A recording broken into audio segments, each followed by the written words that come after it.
Video शुरू करने से पहले चैनल को सब्सक्राइब कर लें और बेल आइकन का बटन दबा दें ताकि आपको आने वाली सारी वीडियोस मिलती रहें। अस्सलाम वालेकुम दोस्तों, मेरा नाम अरसलान खान है।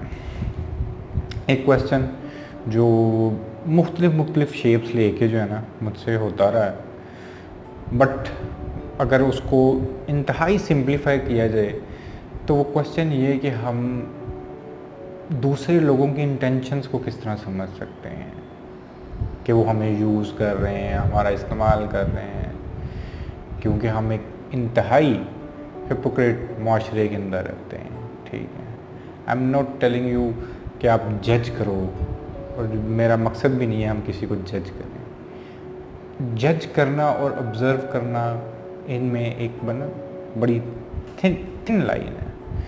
तो ऑब्ज़र्व किया जा सकता है और ऑब्ज़र्व करना ज़रूरी भी है ताकि आप डिस्टेंट हो जाएं। वो चीज़ें जो आपको ग्रो करने से रोक रही हैं, वो चीज़ें जो आप ग्रो तो वो आपको कुचलने आई ही हैं, तो उनसे डिस्टेंट हो जा सके। या बड़ी एक खूबसूरत छोटी सी कहानी थी खलील जिब्रान की। ठीक है, वो छोटी सी कहानियाँ लिखते थे, बड़ी खूबसूरत, बड़ी मानी खेज ना। तो उनकी एक बड़ी प्यारी कहानी थी कि दुनिया जब खुदा ने बनाई ना, तो दुनिया बड़ी डल सी थी, बेरंग सी थी। तो खुदा ने जो है ना दो चीज़ें दुनिया के अंदर भेजी इसमें रंग भरने के लिए। वो चीज़ें थी खूबसूरती और बदसूरती। अब जब वो खुदा ने ज़मीन पे दोनों को बनाकर भेज दिया तो वो ज़मीन पर फिरती रही। अब जो खूबसूरती थी उसकी इंतहाई हसीन पोशाक थी, क्योंकि वो खूबसूरती थी, और जो बदसूरती थी उसके इंतहाई डल किस्म के कपड़े थे। तो हुआ ये कि एक दिन दोनों जो है ना तालाब में नहाने गई। खूबसूरती भी और बदसूरती जब दोनों तालाब में नहा रही थी तो खलील जिब्रान बोलते हैं कि जो बदसूरती थी ना, मैं इंतहाई शौक करके बता रहा हूँ, उसने खूबसूरती की पोशाक जो इंतहाई खूबसूरत थी वो पहन ली और भाग गई। अब वो दिन है और आज का दिन है, जो बदसूरती है ना वो हमेशा आपको किसी हसीन पोशाक में लिपटी हुई मिलेगी, और वो दिन है कि जो खूबसूरती है वो इंतहाई भद्दे कपड़े पहने इस दुनिया के अंदर फिर रही है। तो आपको ऑब्ज़र्व करना, आपको देखना आना बड़ा ज़रूरी है ताकि आप किसी हसीन पोशाक के पीछे बदसूरती देख सकें और किसी गलीज़ पोशाक के पीछे छुपी खूबसूरती देख सकें। बहुत खूबसूरत खैर स्टोरी थी। अब इसके लिए हम कर क्या सकते हैं?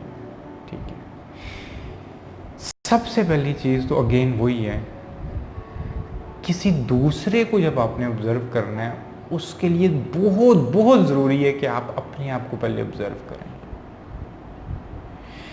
हमारे अंदर इनर साइलेंस होना बहुत ज़रूरी है, क्योंकि हमारे अंदर, बाहर तो शोर है इस दुनिया का, हमारे अंदर बहुत शोर है। उस शोर का ख़त्म होना बहुत ज़रूरी है ताकि हमारी जो है ना ऑब्जर्वेशन, उसका कोई दरवाज़ा खुल सके। अब वो जो शोर है जो हमें सुनने नहीं दे रहा, कुछ समझने नहीं दे रहा, वो किस चीज़ का शोर है? वो शोर है ओपिनियंस का। हम एक बड़े मज़ेदार माशरे के अंदर रहते हैं, हर इंसान जो है ना बस ओपिनियन। मेरा मुर्शद अच्छा है, मेरा आलिम अच्छा है, मेरा मसलक अच्छा है, मेरा फ़लाँ ये है, तुम जाहिल हो, तुम काफिर हो, तुम ये हो, तुम फ़लाँ हो, तुम का ओपिनियन ढेर लगा पड़ा हुआ है। हर इंसान जो है ना सिर्फ ढेर सारे ओपिनियंस इकट्ठे किए बैठा हुआ। तो जब तक आपके अंदर खामोशी नहीं होगी, ठीक है, आप ये सब कुछ देख नहीं सकोगे, क्योंकि हो सकता है कि आपके अंदर ही बहुत सारे ओपिनियंस हो, दूसरों को तो आप बाद में देखेंगे।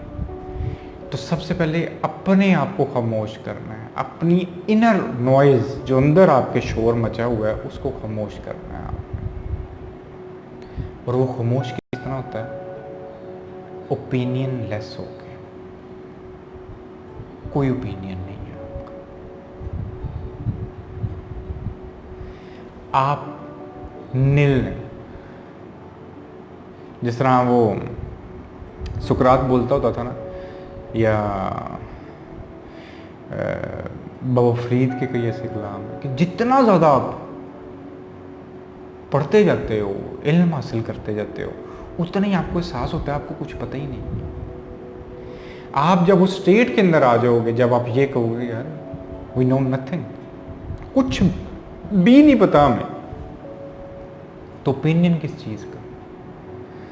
तो पहले इस स्टेट के अंदर आना कि हमें तो कुछ पता ही नहीं है। इनर साइलेंस, बिल्कुल खाली, कोई आवाज़ नहीं। जब आप इनर साइलेंस को या इस चुप को अपने अंदर फील करना शुरू हो गया, आपके अंदर एक ठहराव आएगा। मुझे बहुत से लोग बोलते हैं कि सर मतलब हम भी जो है ना वो स्पिरिचुअलिज्म के रास्ते पे जाना चाहते हैं, और वो कई ऐसे भी हैं जो चल भी रहे हैं और कहते हैं हमारे अंदर वो ठहराव नहीं आ रहा। ठीक है, हम चाहते हैं कि हमारे अंदर भी एक ऐसा ठहराव आए, क्योंकि हम कंटिन्यूसली वही ओपिनियंस और ये जजमेंट्स हो रही हैं, ये हो जाना चाहिए, ये हो, आगे पीछे पता नहीं क्या कुछ सोचते आ रहे हैं, रुक नहीं रहे हैं। उसके लिए बहुत ज़रूरी है कि आप प्रैक्टिस करना शुरू करें चुप को, साइलेंस को, खामोशी। और सबसे पहले अंदर खामोश करें अपना, जो आपके अंदर वो जो डिक्टेशंस दुनिया ने भरी हुई हैं, जो आपको बताया हुआ है, उससे थोड़ा साफ करो उसे। ज़्यादातर कचरा आपके अंदर वो भरा हुआ है, इसीलिए हम एंग्जाइटीज़ हैं, इसीलिए हमें डिप्रेशन है।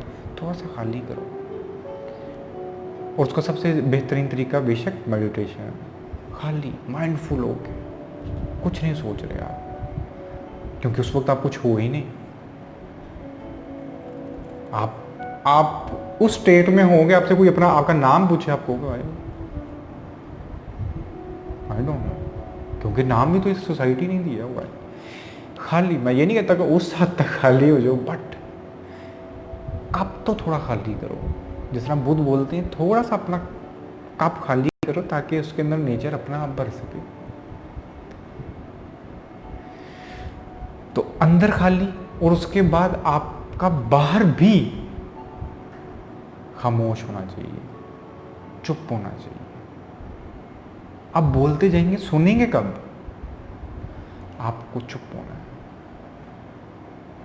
आपके अंदर ये ठहराव, ये खामोशी आ जाएगी। उसके बाद का जो एक स्टेप आता है ना, वो होता है कि सामने आपके जब कोई आके इंसान खड़ा हुआ है, ठीक है, अब उसको सुने। अब तब आपको पता चलेगा कि this person is all about opinions. सिर्फ शोर, शोर शोर शोर शोर शोर शोर। हम जिस चीज़ का जिक्र करते हैं वो तो निशब्द है, उसका तो कोई लफ्ज़ नहीं है, उसको तो एक्सप्लेन भी नहीं किया जा सकता। और जिस तरह वो एक बड़ा प्यारा सॉन्ग है अली अज़मत का, और तुम लफ्ज़ों की राख हो, कि हम तो सिर्फ लफ्ज़ों की राख हैं, पता नहीं बेताशा। तब आपको अगले इंसान का और ही समझ आना शुरू हो जाता है, सिर्फ इतने में। ट्रस्ट में एक ऐसा टाइम आता है कि आपके सामने वो इंसान पहली दफ़ा आके खड़ा होता है। आपको उसकी बॉडी लैंग्वेज पढ़ने की ज़रूरत नहीं है, आपको उसके हाव भाव देखने की ज़रूरत नहीं है, ठीक है, आपको कोई फेस रीडिंग करने की ज़रूरत नहीं है कि ये इंसान कैसा है। उस इंसान का आपके पास उठ के आके ये साइड पर बैठना ही, उसका जो ऑरा है, you can feel that aura. आप इतने खाली हो चुके हो। अगर तो उस ऑरे के अंदर एक पॉजिटिविटी हुई, एक ज़िंदगी हुई, तो देखें आप एक बिल्कुल फूल की तरह खिलना शुरू हो जाएंगे। और अगर उसके अंदर नेगेटिविटी हुई, आप उसी वक्त सुकड़ना शुरू हो जाएंगे। और यू कैन फील दिस। और सोने पे सुहागत अब जब वो बोलेगा, क्योंकि यू आर ओपिनियनलेस, और बेहतरीन जज वही है जो ओपिनियनलेस हो। आपके लिए हार्डली 2 मिनट की टाक ही जो है ना वो आपके सामने अगले बंदे की हर चीज़ खोल देगी कि वो किस लायक है। बट अगेन उसके बोलने से भी पहले यू कैन फील हिज और हर ऑरा जो उसके इर्द गिर्द है। ट्रस्ट मी, इससे बेहतरीन तरीका किसी को मापने का, जैसे ही फील हो कि आपको कोई नेगेटिव वाइब्स आई हैं, आप डिस्टेंट हो जाओ। मेरे से मेरी वाइफ एक बात पूछ रही थी, वो कहती है कि ना मैं किसी का जिक्र कर रहे थे कि उन्होंने किसी ना पेज पे पढ़ा कि एक लड़की थी, शी वॉज मैरिड, तो शी इज़ मैरिड और उसका जो हस्बैंड है ना वो कोई गलीज़ हरकतें करता है उसकी सिस्टर के साथ, मतलब अपनी साली के साथ ना। तो उसने ओपिनियन मांगा हुआ था लोगों के साथ कि मैं क्या करूँ। मैंने घर वालों से बात की, उन्होंने कहा कि बस तुम चुप रहो, ज़ाहिर हमारी सोसाइटी ऐसी है, वो इस तरह कहेगी। तो माई वाइफ वाज आस्किंग कि आप बताएं कि अगर आपको इस स्टेट पे कोई सजेशन या एडवाइस देनी हो तो वो क्या। मैंने कहा ये तो बहुत आगे की बात है कि इंतहाई घटिया इंसान है, सेक्सुअली फ्रस्ट्रेटेड है, ये तो बहुत आगे की बात है। मैं कहा यू नो मी कि मैं पूरी तरह अलाउ करता हूँ कि घटियापन तो दूर कि आपकी ग्रोथ के अंदर अगर कोई बंदा पार्टिसिपेट नहीं करता और बजाय इसके कि आपको वो मतलब किसी भी तरीके से नेगेटिविटी ट्रांसफ़र कर रहा है या कुछ भी तरीके से आप उससे इरिटेटेड हो, ज़रूरी नहीं कि वो इस हद तक गिरा हो, you have to walk away. बहुत छोटी सी लाइफ है, बहुत छोटा सा ट्रिप है और इसको इस तरह के यार मेरे घर वाले कह रहे हैं तो वो I had to stay here या फलां, दिस इज स्टूपिड। हाँ, ये कौन से कल्चर और कौन सी तहजीबें हैं जिसके अंदर आपको अपनी ज़िंदगी मार देनी है अपने ये सकाफ़तें और ये सारी तहजीबें बचाने के लिए।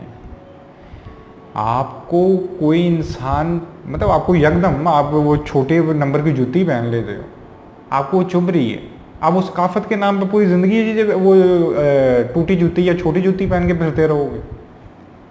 हर्ट कर रही है, उतार के फेंक दो।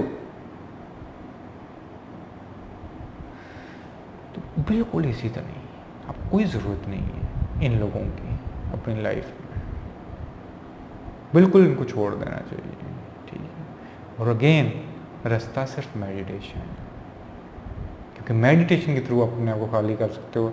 छोटी सी कहानी पे बात को ख़त्म करता हूँ, शायद पहले भी सुनाई हो। बुद्ध के पास ना एक बादशाह जो था ना वो सन्यासी होने आ गया, तो उसने मेडिटेट करना सारा कुछ करना, बुद्ध उसके पास जो थे तो वो उनका एक रिवाज होता था साधुओं का कि वो ना गांव फिरते थे, दूसरी जगह जाते थे। तो इसी तरह उसी चक्कर में ना उस जो बादशाह था जो साधु बन गया हुआ था उसको भी जाना था। तो बादशाह ने जो साधु बना हुआ उसने बुद्ध से कहा कि अच्छा आप बताएं मैं कहाँ जाऊँ। तो बुद्ध ने उसे कहा कि मतलब जो है ना एक गांव है थोड़े से दूर, वहाँ पर ना एक औरत रहती है, तो तुम उसके पास चले जाओ। तो उधर से दूसरे किसी गांव चले जाना, पर तुम उसके पास लाजमी जाना। अच्छा, वो समझा नहीं कि बुद्ध का क्या मतलब है उसके पास लाजमी जाना औरत के पास। और साधु लोग हम क्या फ़र्क पड़ता है, औरत है मर्द है, वो बड़े सादा से लोग होते हैं। वो खैर उन्होंने ठीक है चला जाता हूँ। अच्छा, वो उधर गया ना, तो जब वो उधर बैठा तो खाने का चूँकि टाइम था, उसे भूख लग रही थी। अब उससे ना वो दुखी भी था क्योंकि घर उसने देखा बड़ा टूटा फूटा सा था। तो उसने कहा कि यार बादशाह हूँ, मैंने क्या क्या मज़ेदार चीज़ें खाई हुई हैं, अंगूर रोस्ट फलां टिनकना, बैठ के सोच ही रहा था ये सारी चीज़ें ना। तो खैर उसने कहा चलो अब साधु बन गया हूँ, पता नहीं यहाँ पे टूटा सा घर रहा है, पता नहीं क्या मिलेगा इधर खाने के लिए। अच्छा, इतनी सी बात थी। तो जो कुछ उसने अपने दिमाग में सोचा था, अंगूर गोश्त मतलब पूरे कहते हैं पकी हुई बेहतरीन किस्म का जो है ना पकवान, वो उसके सामने रख दिया गया। एग्जैक्टली वही जो उसको सोच रहा था। अच्छा, वो बड़ा हैरान हुआ कि मतलब बादशाही किस्म का खाना जो है मुझे सर्व कर दिया गया, यही सोच रहा था मैं। तो वो लड़की जो है वो औरत जो है वो ले आई, जब वो खाता है ना तो कहता है यार यहाँ पे ना अब खा लिया है, सुकून हो गया है यार, मुझे बेहतरीन सा बिस्तर मिल जाए ना साइड पे गर्म सा, यार मैं सो जाऊँ यार बस। इतना सोचता है। उसका वो जो लड़की है वो सारा बिस्तर वगैरह रखती है, उसे कहती है आप यहाँ पे आके सो सकती हैं। अच्छा इस दफ़ा वो चौंका कि यार ये जो है ना बात बढ़ रही है, मैं जो जो सोचता जा रहा हूँ। हाँ बेशक बड़ा लग्जरी काम हो रहा है, तो फिर भी तो उसने उस लड़की से पूछा कि मतलब ये क्यों इतनी मेरी ना सेवा कर रही हो। तो उस लड़की ने कहा कि क्या आप ये नहीं चाहते कि मैं आपके ये सब कुछ करूं। उसने कहा बिल्कुल चाहता तो हूँ मैं कहा बस ठीक। मैंने कहा बट तुम्हें कैसे पता चला।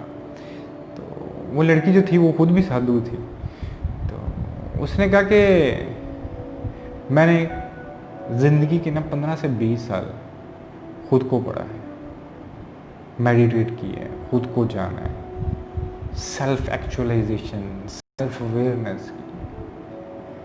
और पहला स्टेप तो ये था कि जब मैंने खुद को पूरी तरह से जान लिया, और दूसरे स्टेप में मैंने दूसरों को जानना भी शुरू कर दिया।